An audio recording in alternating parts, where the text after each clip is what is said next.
From the television studios at the Jack J. Valenti School of Communication at the University of Houston, I'm John David Powell, and this is Discovery, the research section of Graffiti, the electronic newsletter of the College of Liberal Arts and Social Sciences. Each year, the UH Division of Research hosts Undergraduate Research Day to showcase the work of student-faculty teams from across the university. This year, 2 class students received poster presentation awards for their work, showing again that research is not confined to the science labs. Alexandra Canga was one of those class students. Alexandra is a sociology major who looked at love, sex, and risk sexual behaviors among Mexican-American heroin sniffers. And she's a research assistant in the Office for Drug and Social Policy Research in the Graduate College of Social Work. Alexandra worked with Alice Cepeda, assistant professor of sociology in the College of Liberal Arts and Social Sciences and senior researcher at the Office for Drug and Social Policy Research in the Graduate College of Social Work. Professor Cepeda has written about the relationship between drugs and violence, sex workers on the U.S.-Mexico border, gang-affiliated adolescent females, and risk associated with transitioning to injecting heroin use. She also is co-investigator of a National Institute on Drug Abuse study examining how disaster-related experiences associated with Hurricane Katrina impact changes in substance abuse and use patterns. Professor Cepeda received her Bachelor's of Art and Master's of Science at the University of Texas at San Antonio and her Ph.D. at City University of New York Graduate Center. And it's a pleasure to have both of you with us here. Thank you for showing up today. Thank you. Congratulations on your poster award. Thank you. So how did this all come about? How did you start working with Professor Cepeda? Well, I started taking one of her classes called Sociology of Deviance, and it got me interested in the whole deviance and hidden population research. And then I also took her research methods class, and I talked to her about it, and I signed up for the fellowship, and I told her if she could be my mentor, and we kind of just came up with this whole thing. What do you mean by hidden population?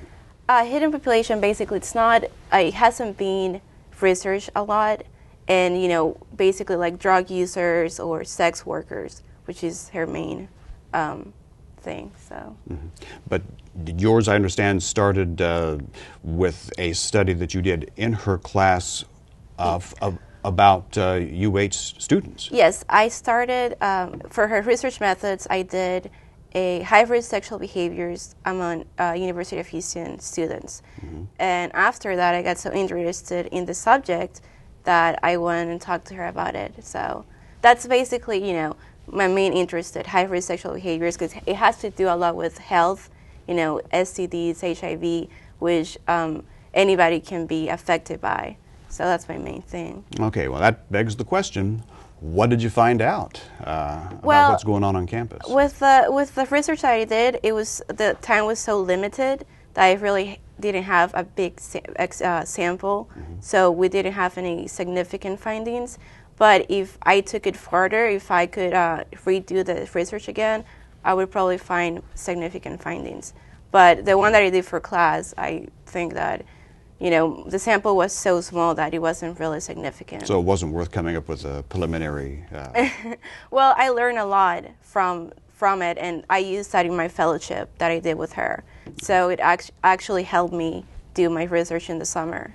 Okay, so this research was, let me get this long name again, it's Love, Sex, and Risk Sexual Behaviors Among Mexican-American Heroin Sniffers. Yes. All right, so you've been doing research on that already. Yes, I've been doing that. That was actually a National Institute of Health study, a 5-year study, looking at heroin sniffers, i.e. non-injecting heroin users. These were young men and women who were using heroin intranasally as opposed to injecting.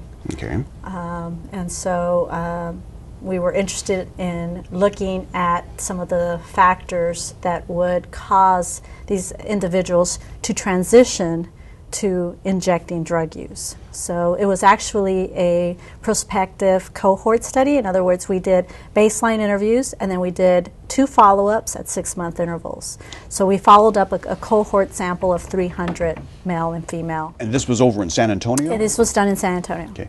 So how do you find these people? You go out on the street corner and say, hey, we're doing a study here.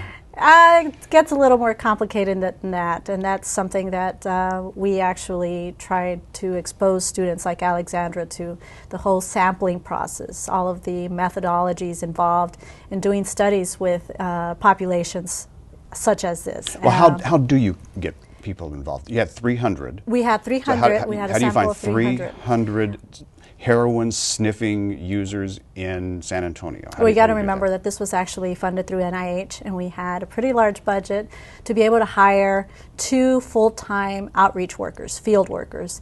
And these individuals spent days, nights, hanging out in the streets in the areas that we were focused on recruiting our sample. There was two primary ways of contacting these people. Street recruitment, which is actually, like you said, going up to somebody and saying, hey, I'm doing this study, getting to gain their trust and find out whether or not they would be eligible. The second way is respondent-driven sampling or snowball sampling. So if I identify you as a heroin sniffer, I would then ask you, well, is there any other friends or people that you know that are also heroin sniffers, and then you in turn would turn me on to that next respondent. So a referral process. Yes. Okay. So what did you find out? And I think one of the things you found out, surprise, surprise, that they also participated in high-risk sexual activity. I can't imagine. Yes. Well, we were talking about this. Actually, they were most of the sample was engaging in high-risk sexual behavior, which actually caused to show up in the data as non-significant because everybody was so involved in this. But we also found that females, which is the interesting part, that females were actually engaging in high-risk sexual behaviors with high-risk partners, which means, you know, partners that either injected or are injecting heroin, or have various partners. So that's. So what do we do with this study? We've found out that we have a problem, and we know what the problem is, and we know why they're doing this.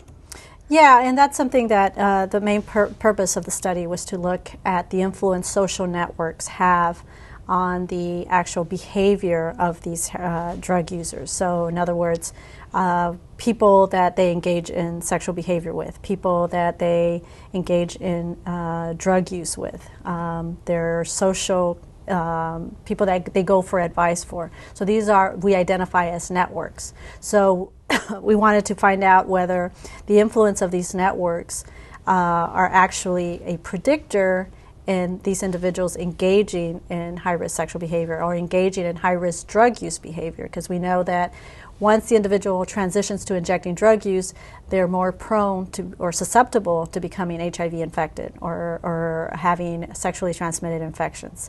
So what the experience now that Alexandra has had in analyzing the data is now writing up the results and turning it into a publication, a peer-reviewed publication. We hope that these types of findings will contribute to the development of social and policy. In particular, prevention and intervention programs that would specifically target this Mexican-American population. Right. What do you want to do? You're a senior this year. Yes. And what are you going to do after graduation? You're graduating in May. Yeah. Well, I'm planning to go to grad school.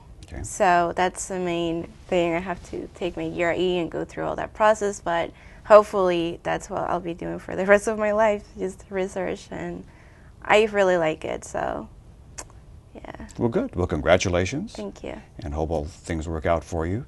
Thank you for being with us and discussing your study. And this is an ongoing study that you have. We're actually in the final. We're doing analysis now, but we have other NIH studies that are looking at similar populations, both here in Houston and in other cities. Okay. Thanks for being with us. Thank I'm you. John David Powell, and thank you for being with us, and we'll see you next month in Graffiti.